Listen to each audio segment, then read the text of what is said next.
honestly, depending on what I was gonna do decide, but I'm gonna go ahead and do it. Um, because I feel like it needs to be done. So for those of you who do not know me, my name is Lejeay, and I am a women's health specialist and healer. Women come to me for fertility issues, spiritual issues, you name it.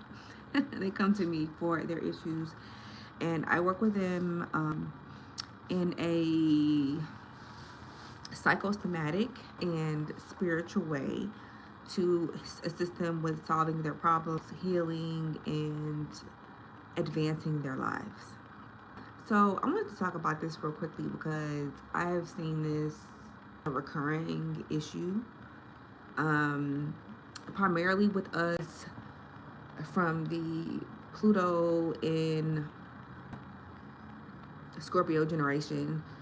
Those of us who have Chiron Cancer, if you have both, I mean, that's already enough. But even if you're just from the Pluto and Scorpio generation, which from the 80s to somewhere in the 90s, I don't have the dates of the transits, but what is very common that I tend to find primarily with Black women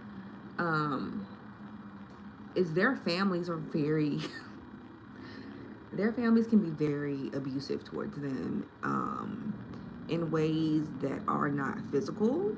And so sometimes people will overlook these things and they will let slide. And because it is your blood family or the family that raised you, people usually are very forgiving to said families because that's your mama, that's your sister, that's this person, that's that person. And so people will make excuses for subpar behavior, for abusive behavior because it's your family member. And what tends to happen, you tend to get to a place in life where you often will look at that family member, have some type of breakdown with that family member or those family members if it's multiple people. And often they will try to make you seem to be the bad guy because you finally cussed everybody out, or you finally went off and you finally went no contact.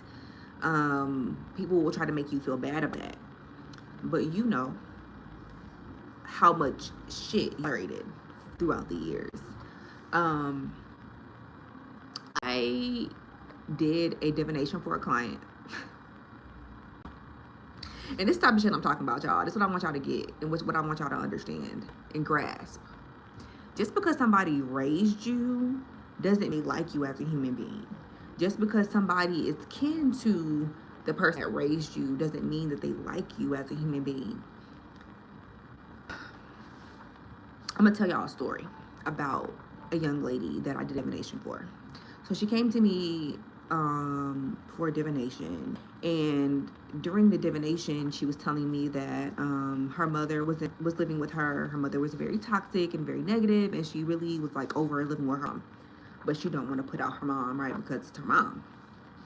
And as we were talking and I was going through her, she was just like, yeah, you know, back in the day when my son was little or her daughter was little, I don't remember the gender of the child. That's not important. She said, my sister, she was like, her sister had called TPS on her. And her mother came to court to testify against her. Now, again, I wasn't there. I don't know what was going on with her. I don't know what was going on with that, right? But we're going to give her the benefit of the doubt because nobody ever does that for Black women. So we're going to benefit of the doubt, right? So her mother went and testified against her to try to get her child removed from her care while they were via CPS.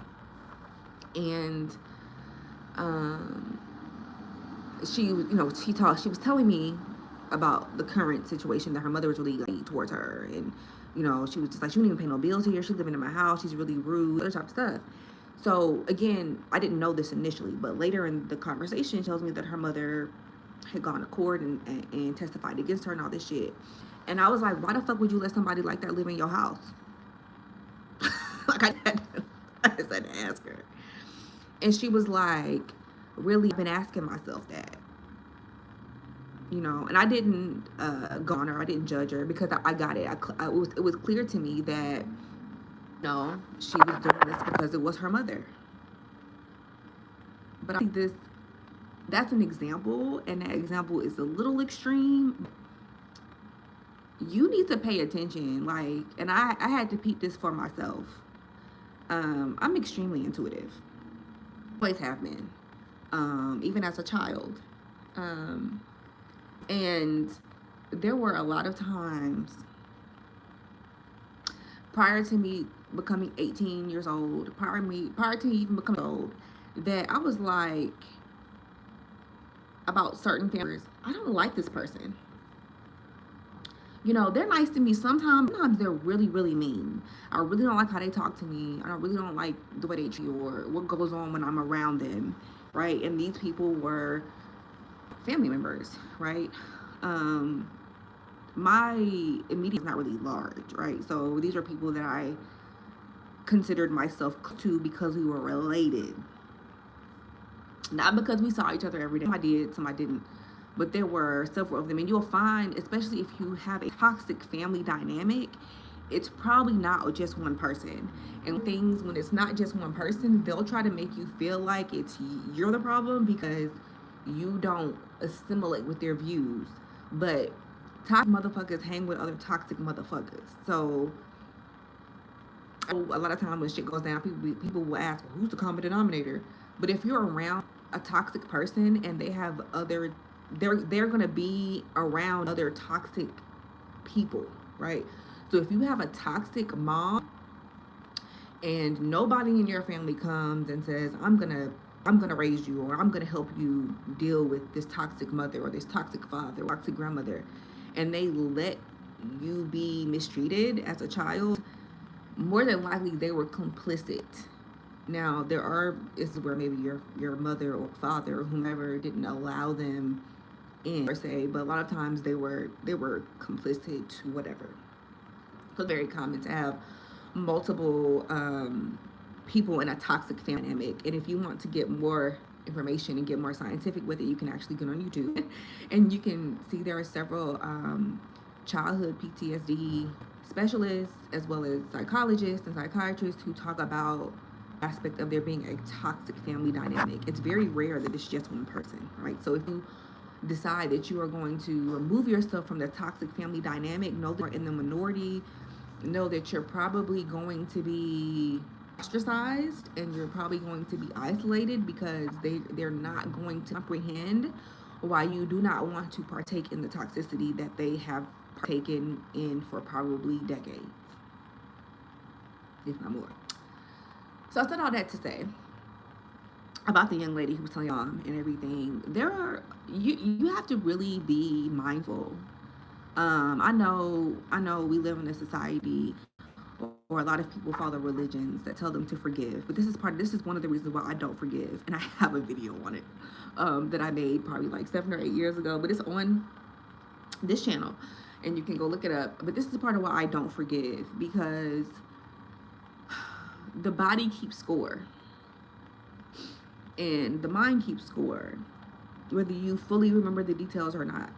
So if somebody has consistently treated you like shit, you are going to, if you're not super tapped in and intuitive and you can't feel the energy strong, you'll become numb to the disrespect. So let me back up a little bit.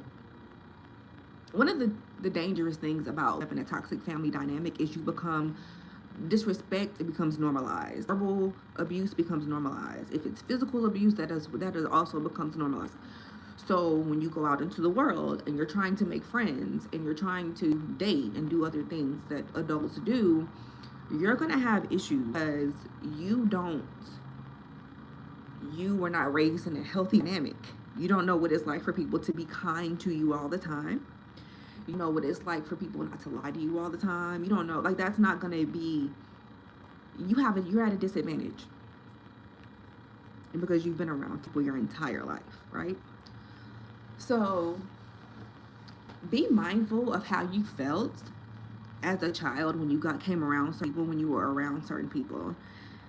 If every time you were around a particular auntie, she talks so bad about your body shape that she made you, right?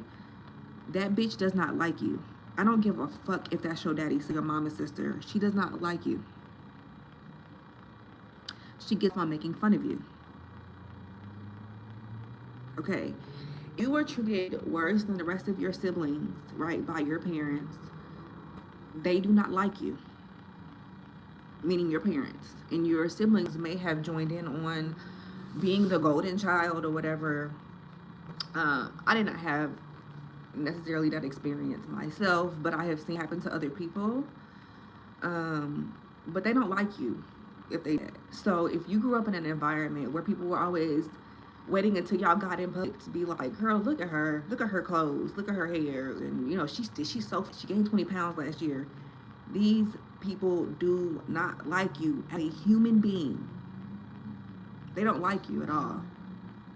And I know that's very jarring for a lot of people, but it was so freeing for me and I would always have problems with her. She would always nitpick at this, always do this. And I remember that one time she did that, and I wondered why, you know, so-and-so, a mother, an aunt, an uncle, a cousin would do that to me.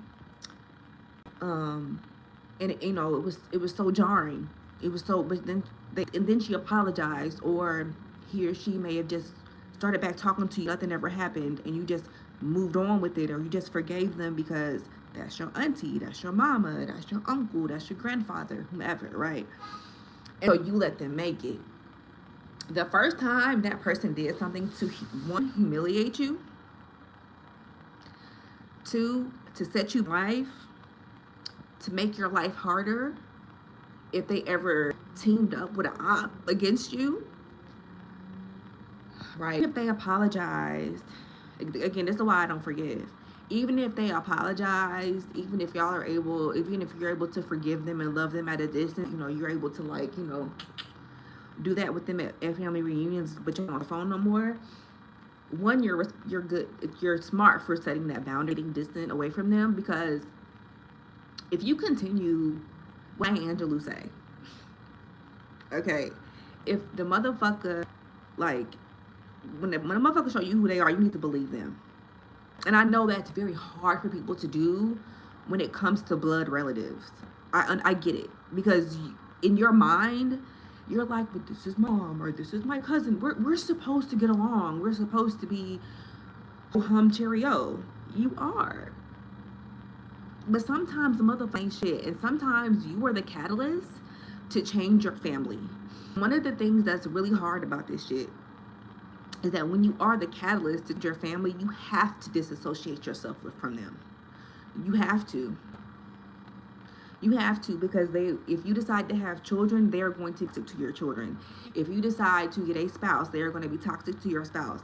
If you decide to become Oprah Winfrey and get a damn TV and become, you know, a famous talk show, they're going to do shit to sabotage your success. They're gonna tell everybody that you still ain't shit. They're gonna do the same petty shit they was doing to you when you was 10, when you were 15, when you were 20. Like, and that's what I want to implore, and I wanted you to understand. If you have family members, this also goes for friends, right? But I think for people, they're able to peep. You know, a motherfucker you met when you were 10 years old is not going to have the same ability to live rent free in your mind and your spirit the way somebody you've been knowing since birth is. I know some of y'all be crying, talking about something, oh, my girlfriend breakups are so hard. I don't know. I've never had that problem before, because although I do have friends that I'm very, very close with,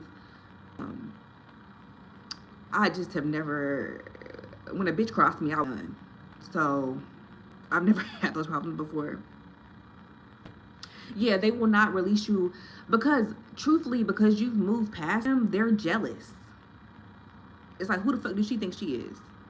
You know, all of us, we all like this, and she thinks she better than us. It's not that you think you're better than them, it's because you've evolved past their bullshit and they can't stand it. That's usually the case. That's usually the case. Like, I know for a fact, I have some family members who talk so badly about her. They talk so, matter of fact, my brother told me that this person talks so badly about them, and they happened to pull up at Thanksgiving, and they saw this person there, and everybody there was like, oh, that's your car outside? You're doing well? Oh, we didn't know that. We had heard different. Because the other person who was there that we're related to had done their what is it, the flying monkey thing. They had done their, what do you call it, they had done their smear campaign against my brother, and my brother showed up like, no, yeah, that's my car, yeah, I'm straight, I'm doing well. And everybody was so up. So say my brother started playing for, I don't know, started playing professional basketball and took off, right? That person who was talking shit about him is gonna talk shit about him, whether he is fucked up or he's doing the best in his life that he's ever done, right? There's nothing you can do to get people that don't like you to just, there's no performing you can do. There's no amount of forgiving that you can do to get these people to do not like you. And I know that is very harsh for people who are loving, such as myself, because you're like, why don't you, why can't we just be a family? Like, what's wrong with y'all? And you have to understand that a person is like your actual blood relative who's talking shit about you, like that is so fucked up that you shouldn't want to deal with them no more. Like, they're the ones stepping out of order, you know what I mean? So you shouldn't feel no type of, but we, particularly women, I see a lot of times women get guilted back into, girl, that's your mama, you need to. What I have learned in the 36 years almost that I've been here is the feelings that I felt about motherfuckers when I was 15, I was right about that. I was right about not wanting to be around and fool with certain people in my family when I was 15 years old. And people told me, y'all please pay attention to this part, motherfuckers told me that I was mean and that I was crazy. I was mean, I was crazy, I was disrespectful, of course, because I was a kid. I was disrespectful. There's no way you can be any of those things when a motherfucker is disrespecting you. I don't care if you are 13 or 15 or 21. No.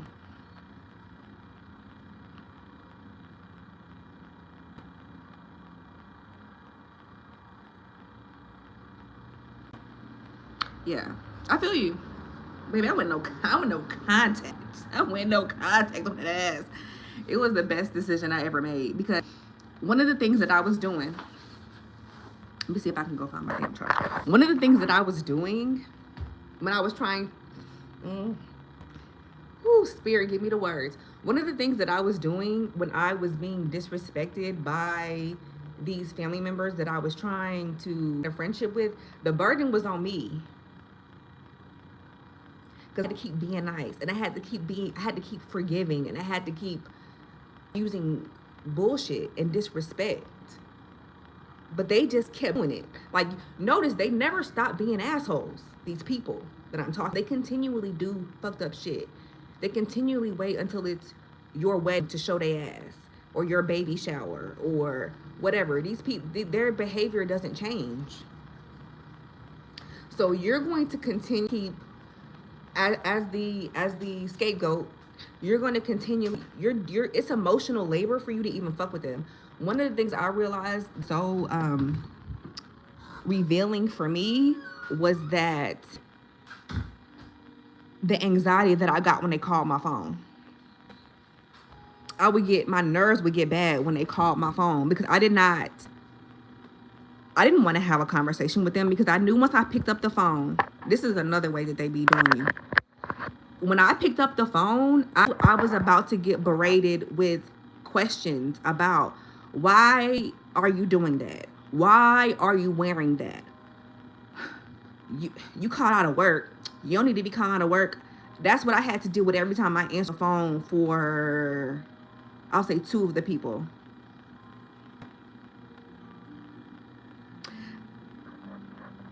Yeah, it's like nerve-wracking for sure.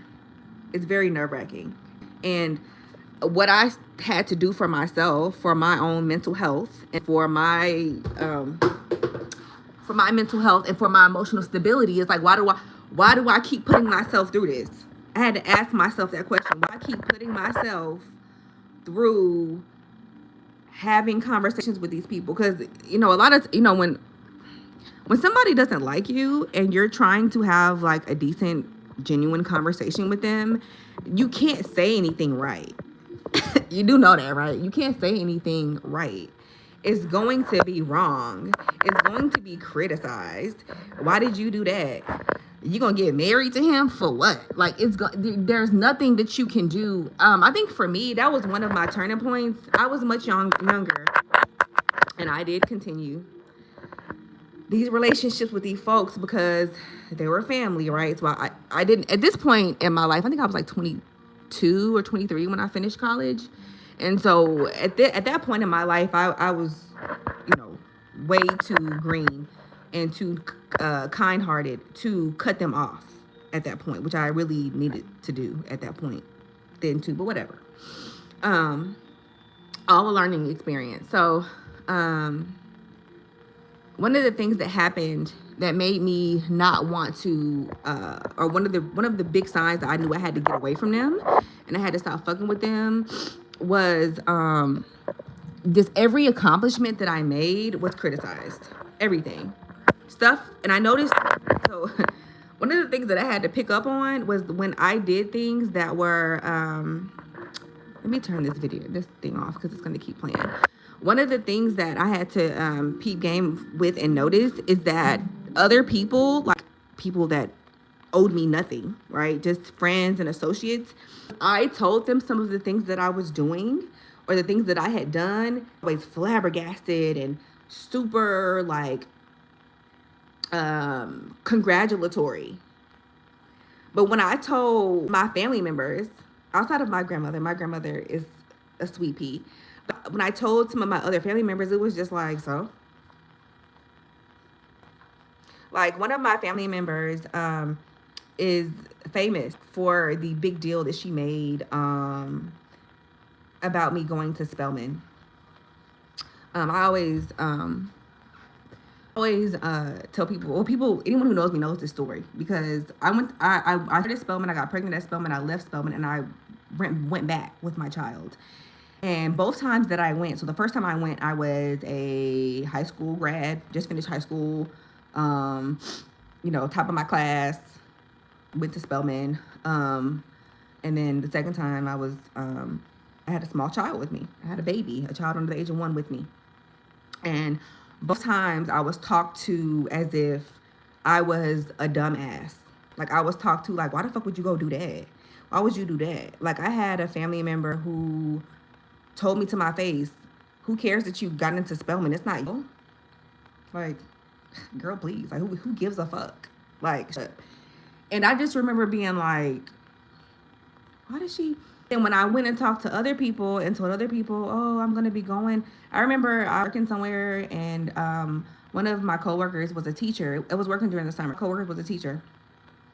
And so he knew about colleges and stuff. And he was like, so what you doing? What you doing after, this summer? What you doing when the summer's over? And I was like, oh, I'm going to go to college. I'm going to Spelman. Mind you, I'm not even, I'm excited, but I don't even really talk about it excitedly anymore because one of the really, really big things that I noticed with my family members that I'm referring to, I just found out the term bunny boiling. I didn't even know that was a thing, that it had a term. And bunny boiling is basically when someone is excited about something, you make sure you bust that bubble. So if I was ever excited about anything, it was always diminished. And that was that was across the board with probably except for my grandmother. It's like if I got excited, they made to find a way to make me feel stupid for being excited. So I just remember my coworker, he hugged me like, oh my God, so amazing. And I was like, damn, everybody else is telling me I'm making the worst mistake of my life by going to an HBCU. And this white man hugs me and congratulates. But as those type of experiences kept happening, I was like, it's not me. Because people that barely know me clap me up. They ask me to come speak at events, all these different things. They tell other people about me, but these people talk to me like I ain't shit. But I had to also look at their lives. Like a lot of them weren't doing shit. So it's like while they could have congratulated me, I mean, if you a jealous ass nigga, you just a jealous ass nigga. So they're not going to. Let's have some more comments. Always, and if elders, they chalk it up to you just being honest or mean, and you have your favorites that can do no wrong. Yes, that was another thing. I have a male cousin who says he's a Crip. He says he's an alpha. I know he sells drugs. I don't know if he's a thug or a scholar. He got a master's degree, right? But he's done a lot of horrible things in life. He even, although this isn't a horrible thing, but he had a child out of wedlock, like fresh out of high school. And instead of anyone talking to him like he wasn't shit, like they did me when I got pregnant with my son, it was actually a family secret. I just found out that he had a daughter who was grown at this time, actually. 2018. Their whole family just hid it. Hopefully he'll go to prison soon. But yeah, the whole family hid it that he was doing that. I mean, he does bank scams, you name it. Like, he's just a total piece of shit. But anytime he got in trouble with the law, it was just kind of swept under the rug. Or my aunt bailed him out of the situation, and everybody acted like he was this, prissy kid that never got in trouble. Barely finished high school. I think he had like a 2.7. He's like a complete piece of shit. But, and I always chalked it up to Pecky. That they favored him because he was male. But I think it was a little bit more than that. I think there were some other dynamics going on with my family, but that was a part of it as well. But I finished high school, no kids, wasn't having sex, had never done drugs, didn't drink alcohol, nothing. And I paid for all my own college applications. I had to beg somebody to actually drop me off at college. It was a lot. It was like everybody in my family was just like almost blocking me from going to college. But one of the big with them is they wanted me to stay in Texas and go to University of North Texas and live with them. So they wanted to keep feeding off my energy. That's another thing on a psychosomatic spiritual level. They will try to stop you from progressing. Not only because they're jealous and they're not doing shit with their lives, they also want to feed off of your energy because they're void energetically as well. Exactly. Like, it's completely hypocritical. And you know that, right?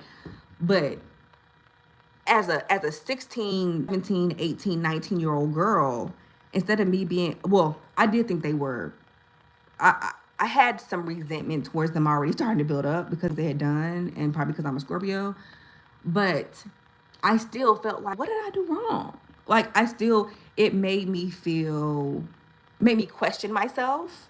You got 3-4 adults telling you that you got an attitude, but they're all telling you, like, they're all talking to you crazy. It's like, I can't let y'all talk to me crazy though, because I ain't even built like that. Like, I'm gonna say something back. I ain't gonna cuss you out because you're my elder, but I'm something back. But yeah, they pick and choose their favorites. A lot of times their favorites are the drug dealers, the niggas that got 9 kids, the one keep her lights on. It's them. It's very ironic and interesting how they tend to, the intellectual, the prophet, like there's certain archetypes they seem to pick on. But that's why you will find a lot of people very spiritually gifted. They don't fuck with their family at all. I started to see it more and more in the past couple of years. I'm like, damn, you don't talk to nobody in your family? Okay, I thought it was just me. Nah. I talk to people on one side. I'm gonna go one side. It's like two people. I can't do it. It's too much. But again, I'm a Plutonian, so I'm here to shift that. It's just a lot to deal with. Especially don't set your boundaries. Like your boundaries have to be like, I'm not dealing with this shit no more. Like I'm not gonna do it. Either you're gonna tolerate having to deal with the discomfort of dealing with them, sly remarks, the disrespect.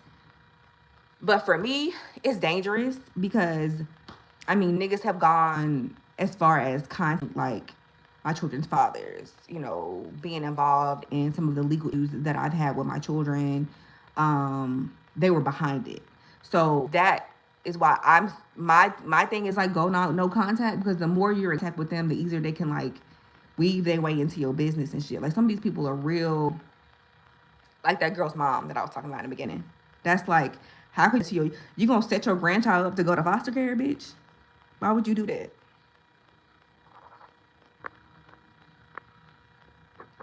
Yeah, I'm not doing that. That's what I'm saying. If you're going to be disrespectful, like, so I'm gonna go through being disrespectful, treating other people better than you, publicly embarrassing you, gossiping about you. They do not like you. And like I said, I don't care. I don't care. I don't care. Like you can't tell me that book Precious. You can't tell me that parents loved her. Like people try to do shit like that. Like everyone's situation is not that extreme. Okay, let me make that clear. Everyone's situation is not that extreme, but the emotional abuse affects people in different. And no, everybody's not getting molested. Everybody's not getting their ass beat. Some people are, but abuse is abuse. And if person can't apologize to you, why would I forgive you for what? Like, bitch, you won't even apologize. Fuck you. So that's always been safe. Like I can't even muster up okay, I forgive you. I gotta accept the apology first, bitch. So if you're not gonna apologize, no, I'm not doing that with people. I've also have genuine grown conversations with some of these toxic individuals. I've tried to have them. Yeah, it's like if you can't see the abuse, it's not real. Black people have that real bad. But I've tried to have conversations with these people, and you know what? Every time they hang up the phone, like they don't even want to have. They don't even want to have the conversation. No, I do not think that they can change. Absolutely the fuck not. That's what I'm saying. I'm sorry. Unless they really sit in therapy and they're like, the best apology is change behavior. If you still like, in my experience, I'm not saying people can't change, but in my experience, people who are not willing to go to therapy and work on their shit and actually come to you with changed behavior, with the apology, which is most people, they're not going to change because they get off. Like people who have narcissistic traits, I know everybody's a narcissist, but these are narcissistic traits. People who have traits like this, they are fed by psychological, they're basically energetic vampires. So they get off on you crying. They get off on you arguing with them. They get off on back and forth with them. This is why a lot of these motherfuckers, if you cut their ass the fuck off, really just be like, I'm not doing this no more. It's the last time you're going to yell at me in front of my kids. It's the last time you're going to try to sleep with my husband. It's the last time you're going to do whatever. And you finally cut their ass off. They blow your phone, email, social media up. Yeah. That's completely fact. You have to deal with them. You have to deal with how they are, or you got to cut them off. Yeah. I'm not doing that shit. I even had one come to me after telling me that they went through therapy and they had behavior, and they still were doing toxic stuff. They still were doing malicious stuff. And every time I called them, I'm telling you, every time I've called these people out on their stuff, every single time I have addressed it, because I don't like sneaky stuff. Like, oh, you was talking about me, and then I found out about it, and so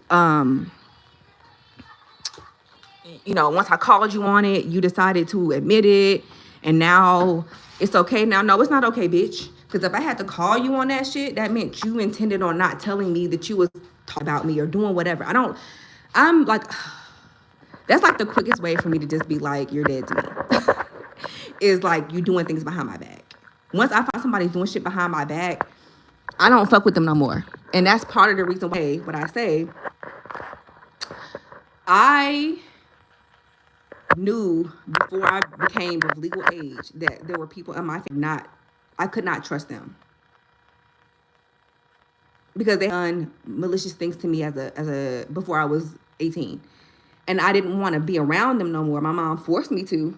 I didn't want to be around them no more and deal with them because they had already done things that were dishonest. So I will say one of the good things about one of the alchemical ways of transmuting the energy is when you think back on all interactions you've had with those people that you know have treated you poorly or whatever, that you keep rationalizing why you still they cousin or why you still dealing with them or whatever. How did they make you feel then? Like, how did they make you feel at 8 when they did that thing to you, or at 12, or what the memories that you have of them? If they are negative memories, you can calculate that happened this time. You can have numerous instances of this person doing bad to you. You have an ability to feel energy deeper than other people can feel. You can tell when a motherfucker don't like you. So going forward in life, when you feel that shit again, pay attention to it. Some people are unable to get certain cues because they were in a toxic family dynamic, and when they bucked back, when they spoke up, they were told that they were extra or a crybaby. They were, they had an attitude or whatever, right? Looking back, you were right. Looking back, that person really was toxic, or people really were toxic. So take back your agency and know that you are able to pick up on certain psychological and energetic cues that other people cannot, and behave accordingly. Yeah, they don't want it. They definitely don't want to change. Why change? Why change if no one's ever going to call out? Like, for me, that was one of the issues with me and my family system, is if I see somebody else doing something wrong and I say something, I don't feel like I'm disputed. Like, wrong is wrong. So y'all aren't gonna sit here and talk about this person behind their back, and then I tell them to their face, and then you're like, well, why did you tell them? Because they're wrong. Yeah, it's actually, it is very terrible. Trust me, I've had people be like, girl, you don't talk to, I will not be disrespected in my home, outside of my home, on the phone, on the plane. Like, I'm not gonna deal with it. Yeah. 2 weeks after I had my last child, somebody did something. Well, they actually were doing disrespectful shit for the time that they were around me. But at that point, they had to go. So who's not having PPD again is me. I'm not doing that. So that's just, that's how I feel about it. Like, you have to basically, I feel like you have to get to a place where you're like, is dealing with this person worth my mental health? If you're going to cry after talking to them, if you're going to have to debrief with your husband after talking to them, if you're going to have to